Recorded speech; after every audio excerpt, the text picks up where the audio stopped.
For this part of the training, we will be focusing on children's behaviors and how to respond to challenges.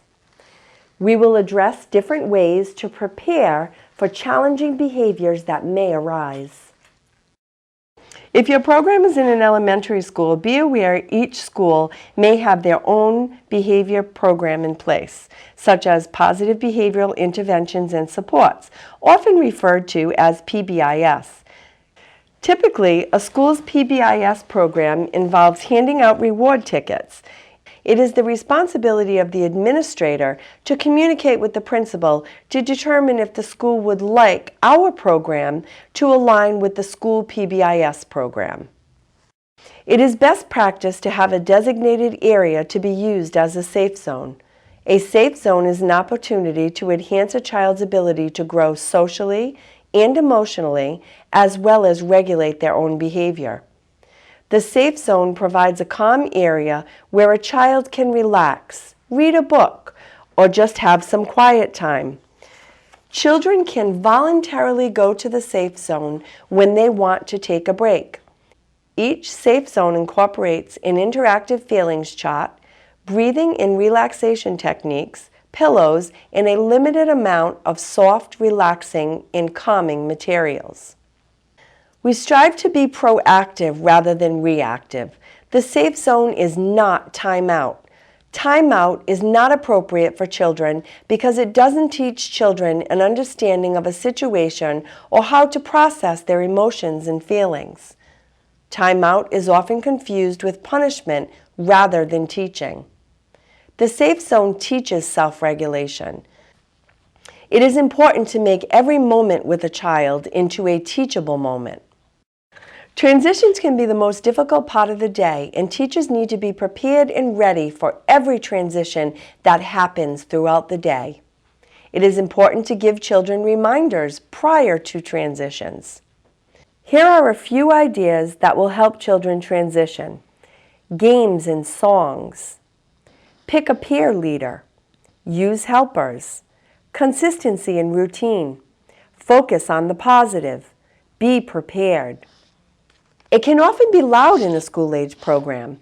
To gather the focus of the group, use the following techniques to gain their attention, often called attention grabbers.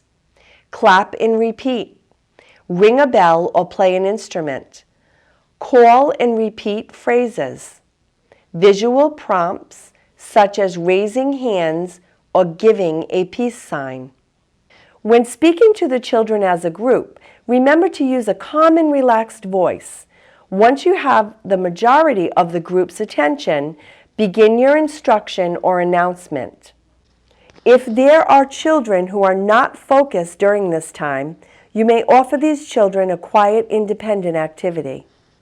Do not expect all children to be in the same calm state at the same time.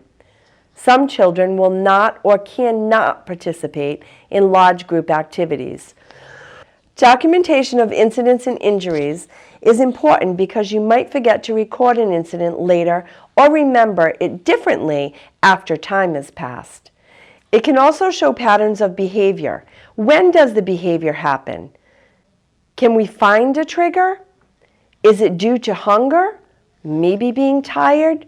Is another child a trigger? We also want to communicate accurately with parents, guardians, and staff. You may want to have documented proof that the communication did happen.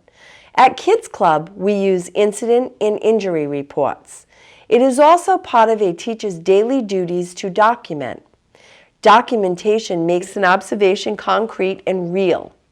Any injury or incident above and beyond typical behaviors that happen throughout a child's day should be documented. Keep in mind the facts when documenting. The F stands for feelings aren't left out. The A stands for always document all the factual information, including time, date, location, other children, not by name. The C stands for consider parents' perspective. The T stands for take your tone and your tude out. The S stands for short and simple. It is inevitable that children will experience challenging behaviors while in your program. Guidance is provided by teachers in positive and consistent ways. When a child is experiencing a challenging behavior, we must acknowledge their feelings, and then we can proceed by offering two choices. An example of this would be, I see that you are feeling angry, that I am asking you to leave this area. You may go to play with a board game or go to the art table. One document we often use to focus on a child's challenging behavior is what we call a behavior plan. The plan is written to support a child in the child care environment with specific interventions and techniques to help the child learn new skills and be successful. It is important to remember that discipline is always focused on teaching and should never be confused with punishment. Discipline means guiding behavior by teaching children coping skills and techniques to help them navigate successfully throughout the day. These social-emotional skills are part of our curriculum and are taught on a consistent basis to create a safe and secure environment. By using strategies and best practices from this training, it will help to alleviate challenging behaviors at your site.